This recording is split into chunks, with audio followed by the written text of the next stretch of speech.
पिछले प्रसंग में मैंने आपको स्वर और व्यंजन के बारे में बताया था। आज हिंदी स्वरों के वर्गीकरण पर चर्चा करेंगे। हिंदी के स्वरों को निम्नलिखित आधारों पर बांटा गया है। पहला है जीभ के आधार पर, दूसरा है मुख के आधार पर, तीसरा है होठों की स्थिति के आधार पर। सबसे पहले बात करते हैं जीभ के आधार पर। आपको बताया था स्वर, जो मैंने समझाया था कि स्वर 11 होते हैं। ए, आ, ई, ऊ, ए, ऐ, र, ऋषि, ओ, औ। ये स्वर 11 हैं। अब इन्हीं स्वरों का हम वर्गीकरण करेंगे। पहला आता है जीभ के आधार पर। जीभ के आधार पर हम देखें तो स्वरों के 3 भेद माने गए हैं। कौन कौन से हैं? अग्र स्वर, मध्य स्वर और पश्च स्वर। जीभ के आधार पर मतलब ये है कि कुछ स्वर ऐसे हैं जिसमें जीभ का आगे का हिस्सा, बीच का हिस्सा और जीभ का पीछे का हिस्सा, जब उसमें कोई परिवर्तन आता है तब वो स्वर हमारे अंदर से निकलते हैं, मुख से निकलते हैं। तो जीभ के आधार पर भी स्वरों को 3 भागों में बांटा है। अग्र स्वर, मध्य स्वर और तीसरा है पश्च स्वर। पहले आते हैं अग्र स्वर।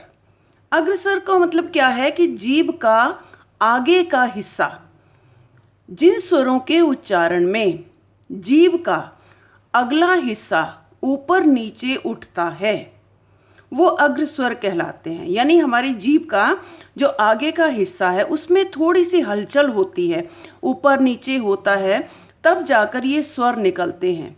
ये अग्र स्वर 4 माने गए हैं। कौन कौन से हैं? ई, ए, ऐ। अब आप देखो, जब हम इन चारों को बोलते हैं तो हमारी जीभ के अगले हिस्से में थोड़ा सा परिवर्तन होता है। हल्की सी जीभ जो है वो ऊपर नीचे होती है, तब जाकर ये 4 स्वर निकलते हैं। ई, ए, ऐ। तो जीभ में परिवर्तन हो रहा है अगले हिस्से में, इसलिए ये 4 जो हैं ये अग्र स्वर माने गए हैं। दूसरे आते हैं मध्य स्वर। मध्य स्वर जो हैं ए से लेकर औ तक, जो हमारे 11 स्वर हैं उसमें केवल अ ये केंद्रीय स्वर माना गया है। केंद्रीय स्वर क्यों माना गया है? क्योंकि ये जीभ के आगे का हिस्सा और जीभ के पीछे का हिस्सा, इन दोनों के बीच का जो केंद्रीय स्वर इसको कहा गया है। ये अ जो है ये मध्य स्वर है, क्योंकि इसके उच्चारण में जीभ का जो बीच का हिस्सा है वो हल्का सा ऊपर उठता है। जब हम बोलते हैं अ, तो आप बोल के देखो तो जीभ का बीच का जो हिस्सा है मध्य का, वो हल्का सा ऊपर उठेगा, तब जाकर ये स्वर निकलता है अ। तो मध्य स्वर केवल एक ही माना गया है। इसके बाद आता है पश्च स्वर। पश्च स्वर क्या है? पश्च मतलब पीछे का हिस्सा।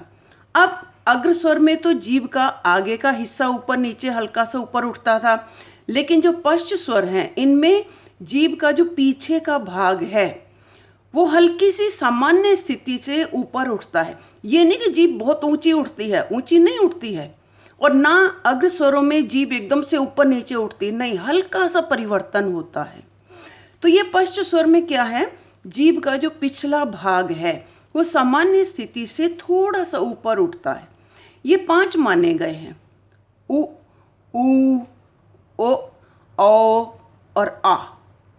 आप इनको बोलकर देखो, जब हम बोलते हैं तो अपने आप ही पता चल जाता है कि जब हम ये 4 स्वर बोलते हैं तो जीभ आगे के हिस्से में हल्का सा परिवर्तन होता है, और जब ये वाले स्वर बोलते हैं तो जीभ का जो पीछे का हिस्सा है उसमें हल्का सा परिवर्तन होता है, हल्की सी जीभ जो है वो ऊपर उठती है, तब जाकर ये 5 स्वर निकलते हैं जिनको पश्च स्वर कहा गया है। जब हम इनको हम तभी पहचान पाएंगे जब हम स्वयं बोलने की प्रैक्टिस करेंगे। जब हम बोलकर देखेंगे तभी हमको पता चलता है कि ये स्वर किस प्रकार से निकलते हैं। तो ये तो हुए जीभ के आधार पर। अब मैं दूसरी बात करती हूँ मुख के आधार पर। अब मुख के आधार पर कैसे है कि जब ये तो जीभ में परिवर्तन हो रहा था इन स्वरों में, अब मुख के आधार पर क्या है कि हमारा मुख कहीं कम खुलता है, कहीं किन्हीं अक्षरों में ज़्यादा खुलता है, कहीं बहुत ज़्यादा खुलता है, तो उसके आधार पर इन स्वरों के भी 4 भेद माने गए हैं। कौन कौन से हैं? संवृत स्वर, अर्धसंवृत, विवृत स्वर और अर्धविवृत स्वर। अब पहले आते हैं संवृत। संवृत का मतलब होता है कम खुलना, कम, बहुत कम। संवृत यानी जैसे मुख करीब करीब बंद ही रहता है, वो संवृत स्वर कहलाते हैं। मतलब बिल्कुल बंद तो नहीं होता, लेकिन हाँ हल्का सा खुलता है मुख। तो ये संवृत स्वर क्या है कि जिन स्वरों के उच्चारण में मुख जो है वो सबसे कम खुलता है। अब ए से लेकर औ तक जितने भी अक्षर हैं उनमें देखा जाए तो ये जो 4 हैं, ई, उ, जब हम इनको बोलते हैं तो हमारे मुख जो है वो बहुत कम खुलता है। ई, उ, तो हम ये जो है ये संवृत स्वर कहलाते हैं। उसके बाद आते हैं अर्धसंवृत स्वर। अर्धसंवृत स्वर कौन से हैं कि संवृत स्वरों में मुख जो है बहुत कम खुलता है, लेकिन अर्धसंवृत स्वरों में मुख जो है इन संवृत स्वरों से थोड़ा सा ज़्यादा खुलता है। जब हम बोलते हैं ई और हम बोलेंगे ए, आप बोल के देखो ई और ए, ई में तो मुख बहुत कम खुलेगा और जब ए बोलेंगे तो मुख थोड़ा सा ज़्यादा खुलेगा। इसी तरह से ऊ बोलेंगे तब भी हमारा मुख जो है, होठ जो है वो आपस में करीब करीब जुड़े से रहते हैं। लेकिन जब हम ओ बोलते हैं ओ, तो ओ में क्या है कि थोड़ा सा इनसे ज़्यादा खुल रहा है, यानी संवृत स्वरों से थोड़ा सा ज़्यादा खुलता है, तो वो अर्धसंवृत कहलाते हैं। ये 2 हैं, ए और ओ। इसके बाद आते हैं विवृत स्वर।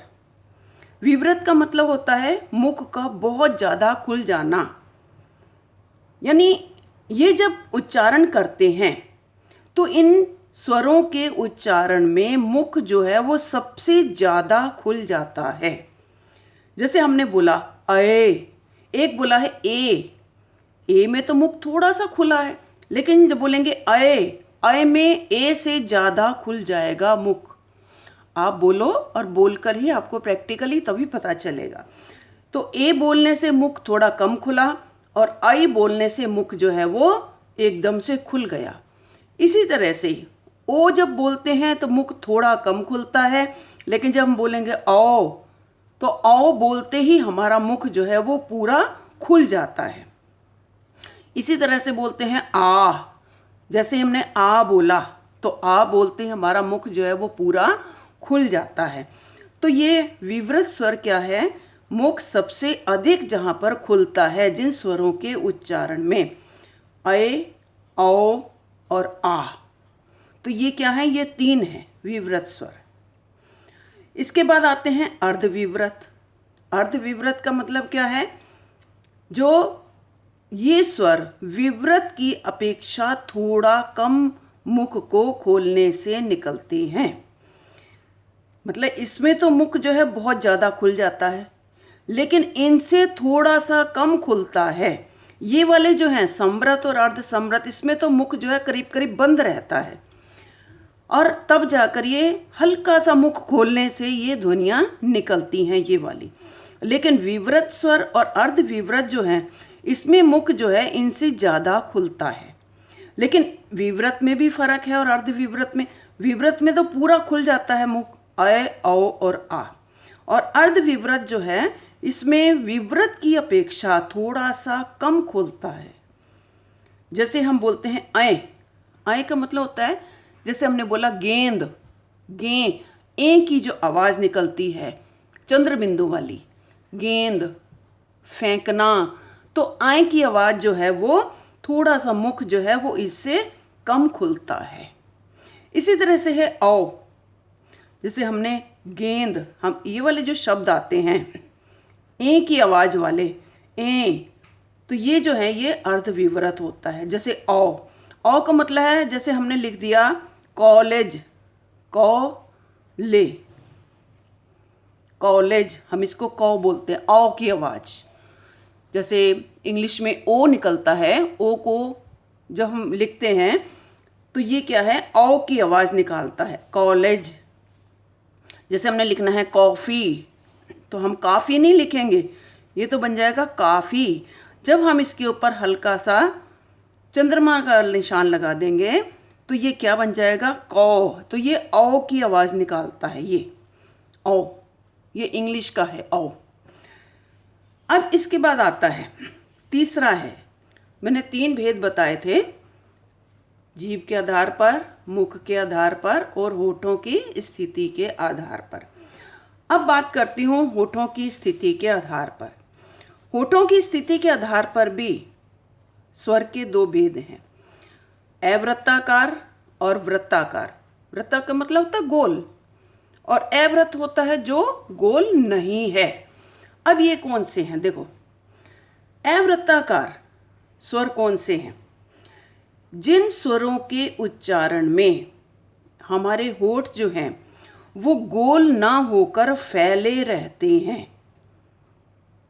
वृत्ताकार कौन से हैं, इनमें स्वर गोल हो जाते हैं, और अवृत्ताकार, अ का मतलब होता है बिना, वृत्त मतलब बिना गोल के, जो गोल नहीं हो जाते, जिसमें होठ जो है गोल नहीं हो जाते, फैल जाते हैं।